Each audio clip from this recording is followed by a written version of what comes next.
job in the transfer market along with the guys is to make the squad in every area as strong as it can possibly be. That's not me trying to duck your question in a smart way. No, it's important. Things come up, certain players come up that you don't expect to come up, and that can strengthen you, whether that's a wide player, whether it's a striker, whether it's a defender. If we see something, I know the guys are willing to do it, that is going to improve the team. I don't want to bring in players for the sake of bringing in players. I want to bring in players that we have a real confidence affect the impact and impact the team. Then we'll look at it. So there's a possibility it could be busy. Is that what you're saying? There's a possibility it could be busy. There's a possibility it could be quiet. Right. Okay. What about in terms of outgoing? So we know that Sterling is no longer with the club, and obviously Disassi was part of that so-called bomb squad as well. What's the progress on him? Are you expecting him to move on? Because clearly we understand there was a deal to take him away. Yeah, for Axel, I'm delighted. I don't like the term bomb squad. I don't like it. They're players, they're human beings. So for me, he's been very, very good in training. He's trained with us. I think every player wants the opportunity to go and play football. That's why they do it. So if anything comes up for Axel that's interesting for him and his career, then we'll look at it. Is he close to going? Not at the moment. Not at the moment. And in terms of some of your younger players, I mean, you've seen the benefit of Strasbourg of having those players on loan to sort of find their feet elsewhere.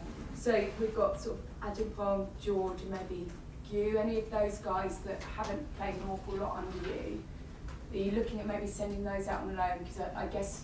No, it does. You look at each player as an individual, what's right for their career.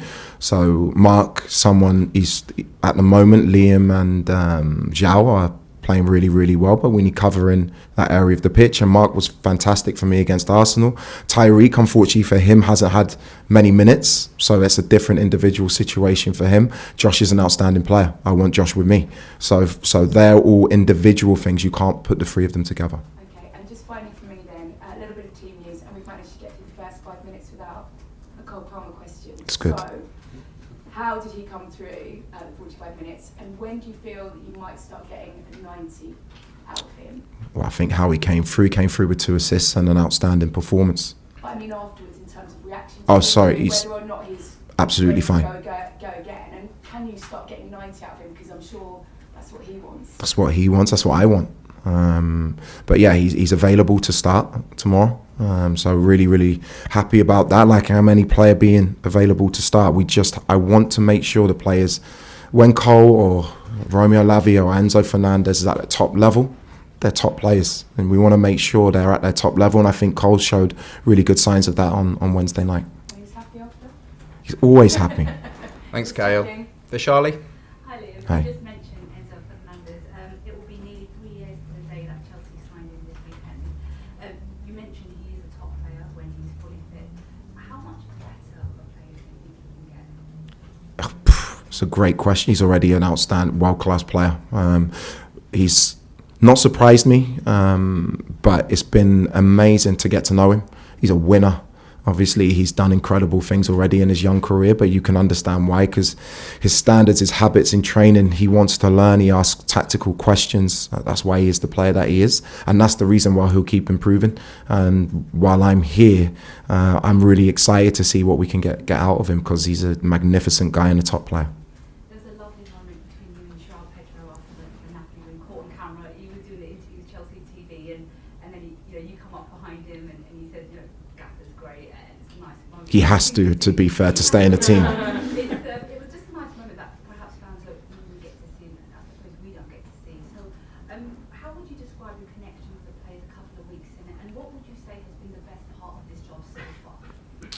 It's probably better to ask them what they think of me. You're your manager, you probably know 20% of the full story. I feel very happy here. The players have been a delight to work with. I think they're really engaged. I think they're showing a real belief in what we're trying to do together. But I think winning helps, to be honest. Winning helps your message as a coach, and we have to keep doing our very, very best to win games. But so far, I can't say a bad thing about them as a group. They're young, they're talented, they're gifted, but they want to learn and they want to improve, and they're really good signs. And in terms of West Ham tomorrow, they've obviously seen an upturn in response Yeah. to it in recent weeks, a couple of tactical changes in the last couple of games, and of course they've added Adama Traore to their squad. How do you expect to see them set up and play, and where do you think this game No, I'm not surprised. Nuno has put his stamp on the team. All of his teams have always been really well organised without the ball, whether that's a 4-4-2 shape or a 5-4-1 without the ball, and they've always been very good in transition moments. And Bowen and Somerville are real threats for them. Something we've spoken about. For me, tomorrow is the biggest game of the season. It's very simple. I'm going to find out so much.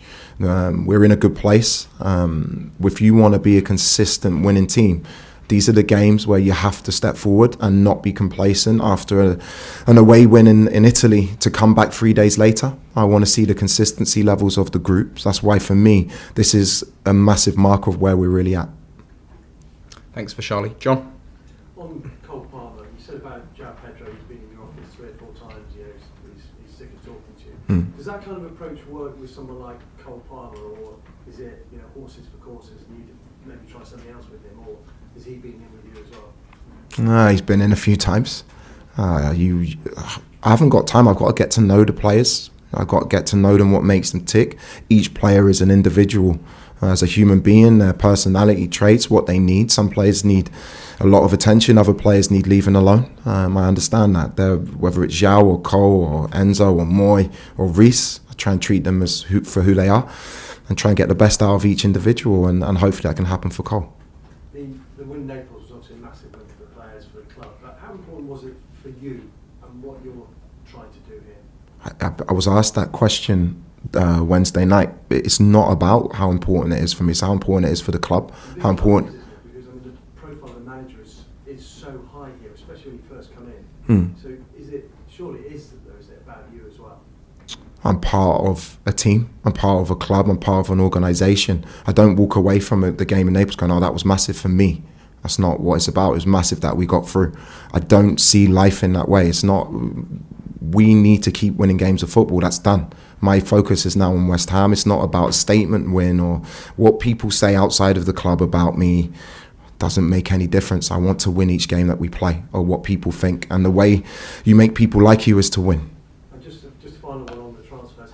How does it work? Do you go to the sporting directors and say, I'd like this, this and this? Or do they come to you and say, we suggest this, this and this? It's just a conversation. We have conversations about each individual of the team. We have conversations about the areas of the pitch where we can improve, whether that's within the building as well, and how we improve them. It's just natural conversations. And so far, I'm not just talking about here. Obviously, I had 18 months with the guys in Strasbourg. It's very collaborative. And the great thing is we're very aligned. We want a winning team. And I know I'm very well backed if I push for something. At the same time, it has to be right for the club in many different ways. Simon? Hi, in terms of players you've spoken to, have you been speaking to Levi at all? Yeah, spoke to him this morning. Yeah. How is he? How's he getting on? Really good. Again, what a professional. He's working so hard in terms of his rehab. It's been brilliant to see him back out on the pitch now, doing his running, which is a huge step for him after, obviously, ACL is a really difficult injury. He's itching to get back, but again, we need to make sure that when he is back, he feels 100% perfect. And again, another outstanding player I can't wait to work with. Do you think it's starting to look positive that he could be back before the end of the season? Yes, but it's step by step. And I don't want to make promises that I can't keep. At the moment, he's in a really good place. He's on good track. I don't like putting timeframes on injuries because I think it puts unnecessary pressure on players where their health is the most important thing. And just quickly on the injury front, though, like the other players like Tosin, Sugo, is Romeo sort of any closer? They're all getting closer day by day. Tosin